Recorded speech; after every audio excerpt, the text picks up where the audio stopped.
Hey man, I just want to know, bro. Did you really have to tie that knife to your nuts when you took a shower, bro? Nah, that's real. That's real. That's real, bro, when you said that shit, the song, bro, it stuck out to me. Like, what is the like as far as your safety goes when you in federal prison? Like, what's some of the things like? Cause I ain't never heard no shit like that. You know what I'm saying? With that bar is just like, but it felt like it came from a real place. Like only niggas who went through that situation would know something about this. Yeah, nah. So when you go wash your ass in the shower, when you going, basically when you going to feds and you doing USP time, it ain't no man time. It ain't no I'm here by myself, so that don't exist. You know what I'm saying? So they gonna put you in the car because you can't go in the cell with a motherfucker unless y'all in the same car. Like they can't just put you in the cell with the Crips or put you in the cell on Texas or put you in the cell with somebody. Nah, they gotta know you on this time. So when you get there, this who you moving with. Cause anything go in their yard, like it's gonna be car crash, it's a hands-off policy type shit. So shit, when shit be going on, you gotta take a shower, ass nigga with your boots on and your knife around your nuts. Cause if it go up while they going on out here, you got to have that knife on you regardless.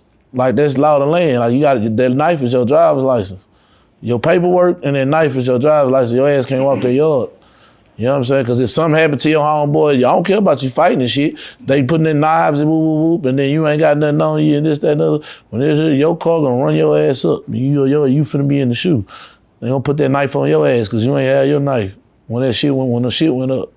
That's just how it go. When you take a shower, you gotta stand outside your homeboy cell while it's like a cage shower. You gotta stand outside that bitch with a knife and with your boots on. And when you take a shower, you gonna have a homeboy stand out there and the only way you can have it, you gotta tie that bitch around your nuts. That's a DJ shit. I didn't mean to jump right into that, man. Cartel. I know a lot of people be asking me that shit like, damn, bro. That shit crazy, I'm like, yeah, shit, that's what it is, nigga. Man, you been going up with the music, brother.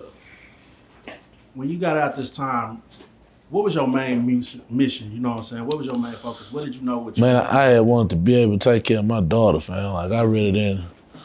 You know what I'm saying? I had lost so much time to some bullshit, gang. Like, it was like, man, I gotta get this shit straight. Because, like, being there and being broke, you might as well not be there. You feel me? Because their baby needs you. They don't understand I ain't got it. And all they know is they need shoes when their feet get big. They need food when they hungry. They need clothes on their back and a roof over their head. And just righteously, I ain't had shit when I came home. I couldn't provide none of that for myself, let alone another. So the right dots got put in place and God put me in the right position, homie, at the time. And a nigga took off from there, you feel me? Man, I ain't gonna lie, Smack came on this very platform and said, man, I ain't never seen nobody take off as fast as Cartel. Like he was talking about how you transitioned from out the feds and then just took off.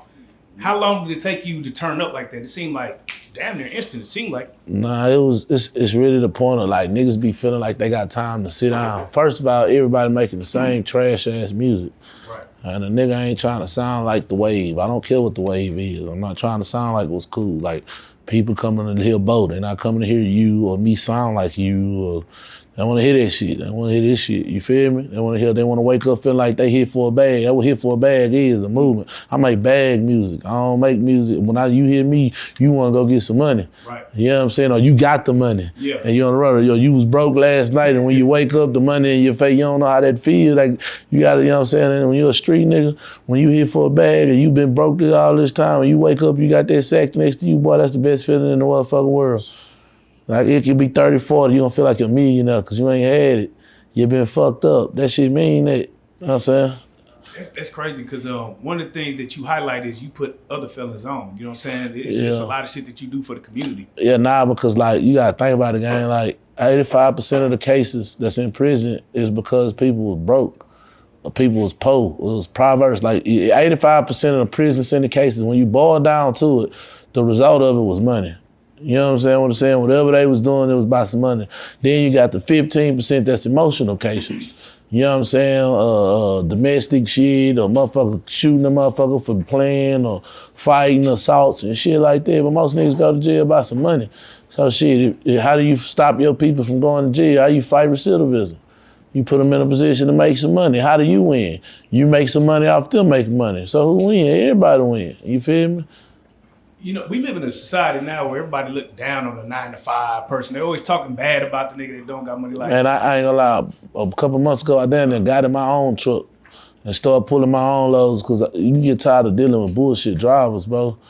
You know what I'm saying? Like the trucking company is easy, bro. It's really easy work, bro. And to be honest with you, it's really a blessing to motherfuckers who coming home and ain't got shit and people don't appreciate shit. Then you got, you know, when you dealing with truck drivers, you dealing with basically a bunch of old niggas most of the time that know everything. You can't tell them nothing because they've been driving trucks for 15 years and 20 years and all this old shit. They don't understand that I don't give a fuck about what you doing. This is my company. Do what the fuck I say.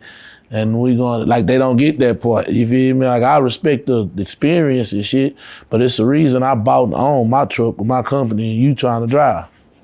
Because if you knew that much that well, you'd be over here trying to hire somebody to drive your motherfucking truck. So that just be the headaches with that. But I just wanted to put people in a position to win where they can make some real money, gang.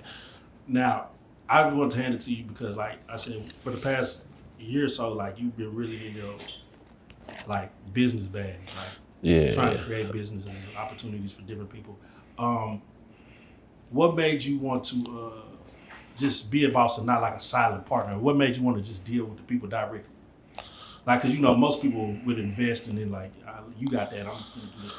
Well, now it gives people more of a motivation and inspiration. You know what I'm saying? They see what a nigga building as far as a man and a community man, a family man, and they want parts in that. You feel what I'm saying? Like, you know, the sense of respect and loyalty that they see me with my kids all the time, every day. They let you know that's a man that's trustworthy, that they stand on some kind of moral principle. Then they see you getting a sack and counting and you doing all this different stuff. You know what I'm saying? They want something to do with your positive motion as far as they just want to be a part of what you're building. You know what I'm saying? Because even though like I got the trucker company, I got the recording studio too. You feel what I'm saying? I got the restaurant too. I got this, that, and the other. So everybody be coming to participate in everything going on with everything I got going on. Shit, why not? Like y'all see we building a village. You know what I'm saying? You might can get money working for me here and there and here. You know what I'm saying? You can, run it up, goddammit. You feel me? Run it up, nigga. Do you think that we're a product of our environment, or you think that we do have a choice? You say what? You think that we're a product of our environment, or you think that we do have a choice? We are, I'm gonna tell you, but I'm gonna be real with you. Some of us had good people, like, even though like, Lakewood was gang infested, like, every murder I took you to in the Murderwood video was real. Them people dead, they ain't coming back. Like, that's what that is. Like, my hood really fucked up. Yeah, we went and did time, but at the end of the day, my grandmother did the best she could to keep me away from that shit.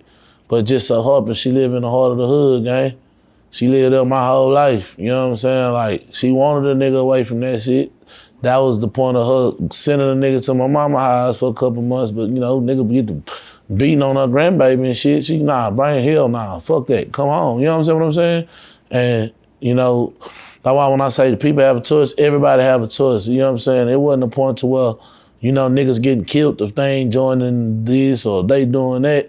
You know what I'm saying? But people are choosing what they see on their phone versus who they are in real life. You know what I'm saying? That's why a lot of parents don't know who their kids are. They think they know, but if you was to take your child's phone and go through that motherfucker, you will see that your child is a whole nother person than who you think they are. That Instagram and that phone and that TikTok is raising your child. You're not raising the school raising your child. And who raising the school?